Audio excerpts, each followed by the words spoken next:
हरे कृष्णा। हमारे शास्त्रों के अनुसार सूर्य देव की पूजा करने से सुख समृद्धि के साथ हर काम में सफलता हासिल होती है। इसी के साथ कुंडली में सूर्य की स्थिति भी मजबूत होती है। सूर्य देव की पूजा किस प्रकार से हो, आइए जानें।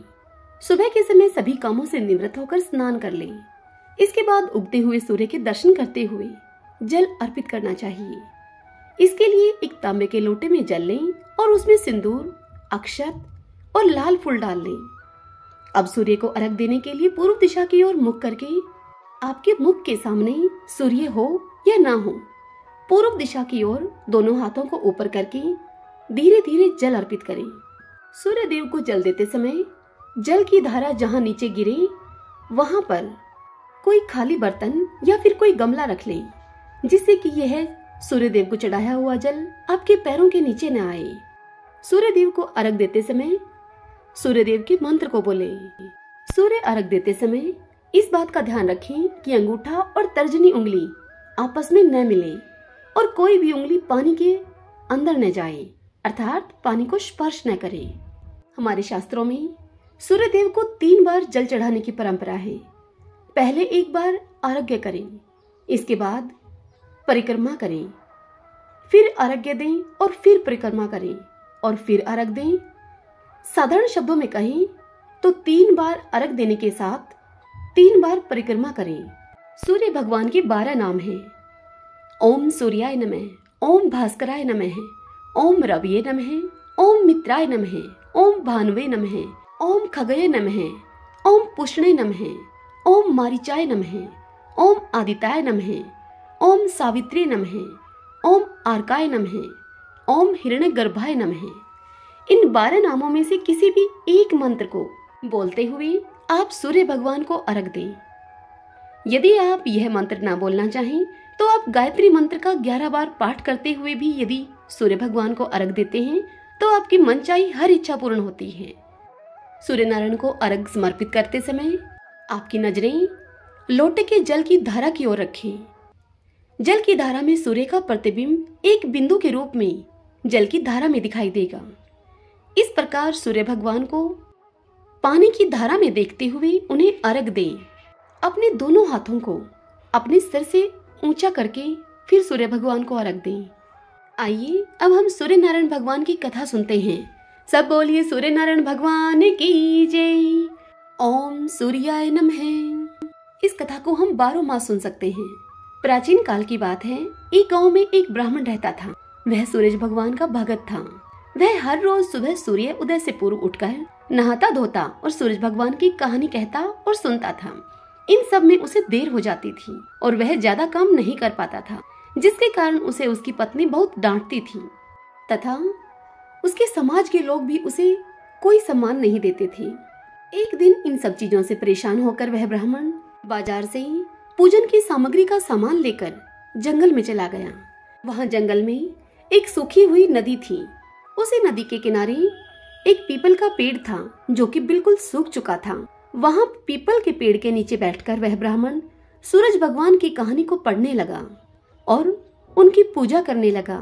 पूजा खत्म होने के बाद वह ब्राह्मण नदी से जल लेकर, जो नदी सूख चुकी थी उसमें थोड़ा बहुत जो भी जल बचा था वह जल लेकर सूर्य भगवान को समर्पित करता है। जैसे ही उस ब्राह्मण के द्वारा चढ़ाया गया जल नदी और पीपल के पेड़ पर गिरता है, वैसे ही वह सूखी हुई नदी साफ पानी से भर जाती है और पीपल का वह पेड़ जो कि सूख चुका था अब हरा भरा हो जाता है।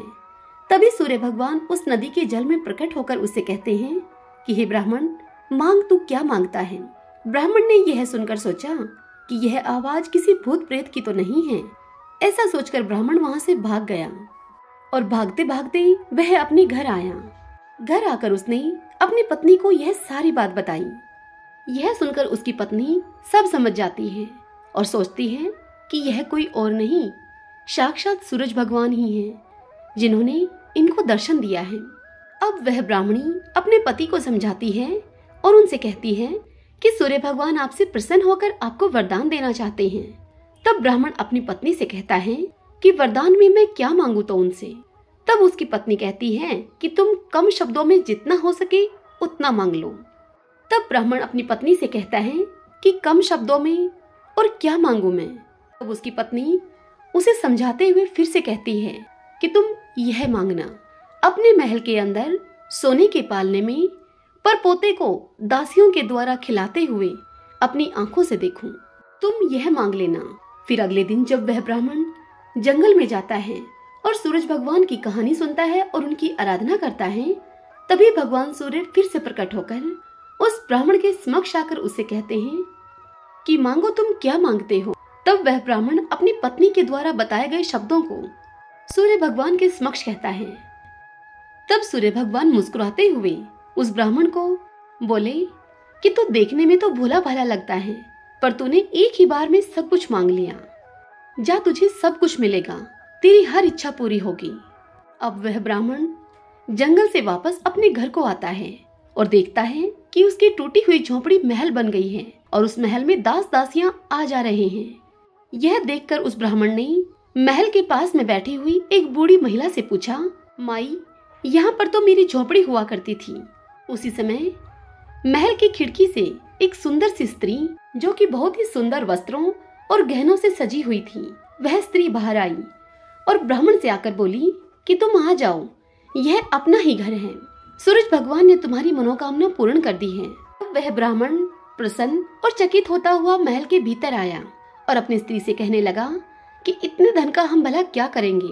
तब उसकी पत्नी ने उसे कहा कि धन से क्या नहीं होता, दान पुण्य यज्ञ और होम करेंगे। तत्पश्चात उस ब्राह्मण ने अपने समस्त धन का इस्तेमाल पुण्य कर्मों और पूजा पाठ में किया। सभी गांव वाले राजा की जगह उस ब्राह्मण का गुणगान करने लगे। राजा ने जब यह सुना तब उसने ब्राह्मण को अपने महल में बुलाया और उससे पूछा कि कल तक तो आपको खाना भी नहीं मिलता था, आज यह धन आपके पास कहां से आ गया, कहां चोरी किया आपने और कहां डाका डाला। राजा की सारी बात सुनकर ब्राह्मण कहने लगा कि यह सब तो भगवान सूर्य की कृपा का ही फल है। और फिर ब्राह्मण ने सूर्य भगवान की सारी बात जो जंगल में उसके साथ घटित हुई थी उस राजा को बता दी। अब तो राजा ने ब्राह्मण के मुख से यह सब बात सुनकर सूर्य भगवान की कहानी सुनने और उनकी आराधना करने का नियम ले लिया। अब राजा भी सूर्य भगवान की पूजा करने लगा था, जिससे कि प्रसन्न होकर सूरज भगवान ने उस राजा को एक सुंदर सा पुत्र दिया और उसके परिवार को खुशियों से भर दिया। इसी प्रकार जो भी भगत सूरज भगवान की कहानी को कहता है, सुनता है अथवा दूसरों को सुनाता है और सूर्य नारायण भगवान की पूजा करता है, तब भगवान सूर्य उसकी समस्त मनोकामनाओं को पूर्ण कर देते हैं। सब बोलिए सूर्य नारायण भगवान की जय।